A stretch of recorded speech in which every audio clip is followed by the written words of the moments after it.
أسرة بتأجر بيت في الغابة علشان يغيروا جو فيه، لكن بيكتشفوا إن في هجمة على أمريكا كلها، والكهرباء والنت وكل الخدمات بيتقطعوا عليهم. وبيكون صاحب البيت اللي قاعدين فيه ليه يد في اللي بيحصل. انتوا بتسمعوا محمد شمس، وده فيلم من الآخر. وما تنسوش اللايك والسبسكرايب المتين. كلاي وأماندا زوجين وعندهم أجازة لبيت أجرته أماندا علشان يقضوا فيه وقت لطيف مع بعض.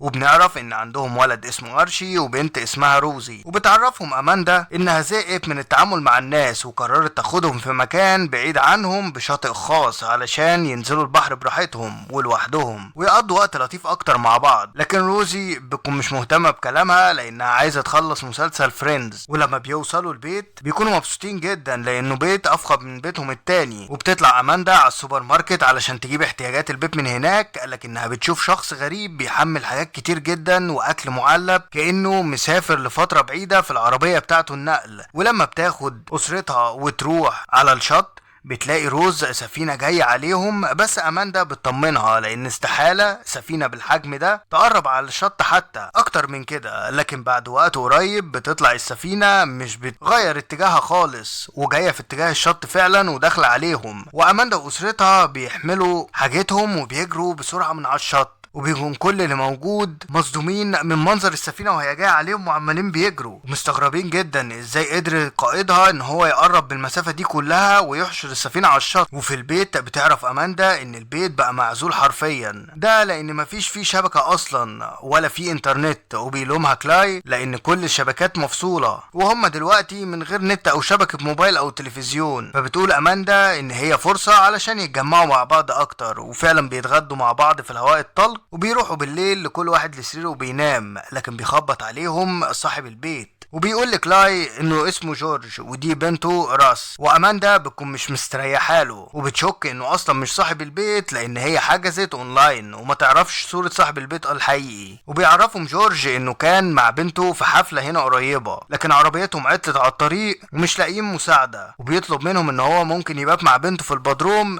لغاية الصبح، وده علشان مفيش مكان تاني يقدروا يباتوا فيه. بس اماندا بترفض طلبه ده وبيعرفها جورج انه مضطر وانه مستعد يرجع لهم الفلوس اللي دفعوها في الايجار علشان ما ياخدش منهم حاجة، وانه عنده استعداد يعمل كده بس علشان خاطر بنته ما تباتش في الغابة، خصوصا ان في حاجات غريبة عمالة بتحصل بره. لكن كلاي بيوافق ان هم يباتوا لانهم صعبوا عليه. وبسبب عصبية اماندا بيحاول يهديها كلاي بعدها. وراس بتكون غضبانة لانها اصلا قاعدة في بيتها وهي حاسة ان هي جايه تقعد بالايجار مكانهم، وحاسه كمان ان اماندا عنصريه تجاه لون بشرتهم وفاكراهم ان هم نصابين. وبتروح بعدها تفتح التلفزيون وبتلاقي ان في بث مباشر لتحذير من الجيش الامريكي بهجوم ارهابي عليهم، وبيكون الهجوم ده كهرومغناطيسي وقطع كل الشبكات. وبيدخل بعدها الكل ينام، بس تاني يوم روز بتكون زعلانه جدا علشان النت قطع وهي مش عارفه تكمل حلقات مسلسل فريندز بتاعها. وبيعرفوا بعدها ان في حاجه مش طبيعيه عماله بتحصل في تليفوناتهم بسبب رسائل التحذير اللي بتجيلهم وبتختفي فجأة. ولما بتطلع روز لحمام السباحة بتلاقي ان في غزال كتير جدا جاي حواليها وجاي من الغابة. وبيصحى بعدها جورج وبنته راس وبتعرفهم اماندا بموضوع الرسائل اللي جات لهم على التليفون، وان كلاي راح دلوقتي السوبر ماركت علشان يمكن يلاقي جرايد هناك يعرف ايه اللي بيحصل بالظبط. وبنروح لكلاي وهو ماشي على جهاز الجي بي اس اللي بيكون شغال في عربيته، لكن مرة واحدة بيقطع وبيكون مش فاكر الطريق اصلا للرجوع للبيت او حتى انه يروح السوبر ماركت. وبيقعد يلف في نفس الطريق مرة واحدة، لكن وهو ماشي على الطريق بيقابل ست عجوز بتتكلم اسباني وبيقف لها لكنه مش بيفهم حاجة من كلامها، وبيبان على شكلها ان هي مرعوبة وعمالة بتشاور له على السما، لكنه بيحس ان هي خطيرة علشان كده بيدور عربيته وبيبعد عنها فورا وبيسيبها ويمشي وهو ضميره مأنبه لكنه خايف منها. وبيشوف كلاي وقتها طيارة فوقه وبترمي عليه ورق كنوع من التحذير. ولما بيلف جورج على باقي البيوت بيلاقي ان البيوت متدمره حرفيا وكانه جه فيها زلزال ليهم لوحدهم ومفيش حد موجود في البيوت دي. وبيطلع بعدها للشط وبيلاقي جثه القبطان بتاع السفينه اللي راست على الشط، وبيترعب من المنظر بتاعها لان الجثث مليانه على الشط كتير جدا وهم سكان المدينه دي. وبيتفزع من شكل طياره بتقع عليه من السما، لكنه بيجري وبيتحمى في البيت على اخر لحظه. وبنشوف روز وهي بتعرف من قرش اخوها ان الحيوانات البريه دي بتلجأ ليهم بالكميات دي عادي وما تخافش منهم، ده معناه ان في حاجة مخيفة اكتر حصلت في عالمهم في الغابة. لكنه علشان يطمنها بيتحرك معاها للغابة علشان يتمشى شوية. ولما بيرجع جورج البيت بيكون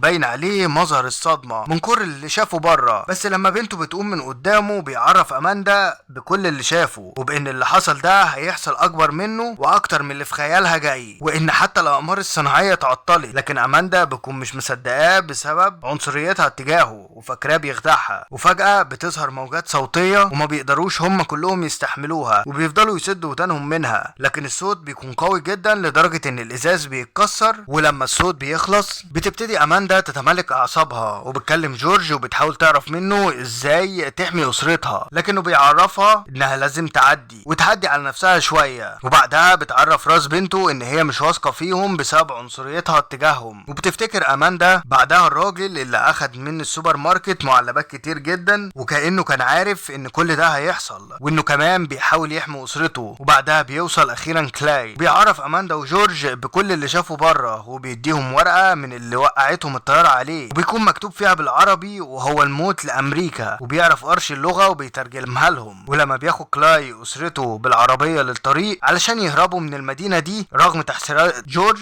بيكتشفوا ان في عربيات كهرباء كتير جدا سدت الطريق عليهم وعطلانة. وفجأة العربيات دي بتشتغل وبتطاردهم، وده معناه ان في حد بيتحكم فيها تحكم خارجي. وبيرجعوا تاني للبيت، وبتبتدي اماندا تستريح لجورج. وكلاي بيحكي الراس على الست اللي طلبت منه المساعدة، وانه ندمان جدا علشان ما قدرش يساعدها، بس هو كان خايف منها لانه ما يعرفش اسباني. وبعدها بيلاقوا طيور الفلامينجو الاستوائية في حمام السباحة عندهم، وبيعرفوا ان دي حاجة غريبة جدا لان هي موطنها استوائي يعني بعيد عنهم بكتير. وفجأة بيشتغل تاني صوت الطنين المرعب، وبعدها الكهرباء بتقطع والصوت بيخلص، وبتنام بعدها الاسرتين مع اولادهم. لكن تاني يوم ارشي بيلاقي اسنانه بتقع، وروزي بتكون مش موجودة في سريرها. وبعدها بيضطر جورج يعرفهم بالحقيقة اللي كان عارفها، وان اللي هيقدر يساعدهم في حالة ارشي دي هو داني اللي شافته اماندا اللي كان في السوبر ماركت بيجمع المعلبات. وبيعرفهم عنوانه بالظبط. وبتخرج اماندا بعدها تدور على روزي بنتها لان كلاي بيكون مش لاقيها بره خالص. وبياخد جورج وكلاي ارشي لبيت داني علشان عارفين ان هو اللي هيساعده. وبتطلع بعدها راس علشان تساعد اماندا في ان هي تدور على روزي، وبتعرفها ان امها مسافره برضه وخايفه عليها لكن الطياره بتاعتها وقعت. وبتساندها اماندا وتهديها. وفجاه بتحاول مجموعه من الغزلان البريه تهاجمها، لكن اماندا في الوقت ده بتحميها كانها بنتها بالظبط. وبنروح لجورج وكلاي اللي بيوصلوا لبيت داني، لكنه بيطلب منهم تحت تهديد السلاح ان هم يبعدوا عنه، وانه مش هيقدر يساعدهم، وانهم لو مشوش هيضرب عليهم النار. لكنهم بيطلبوا منه المساعده لارشي لان اسنانه عماله بتقع.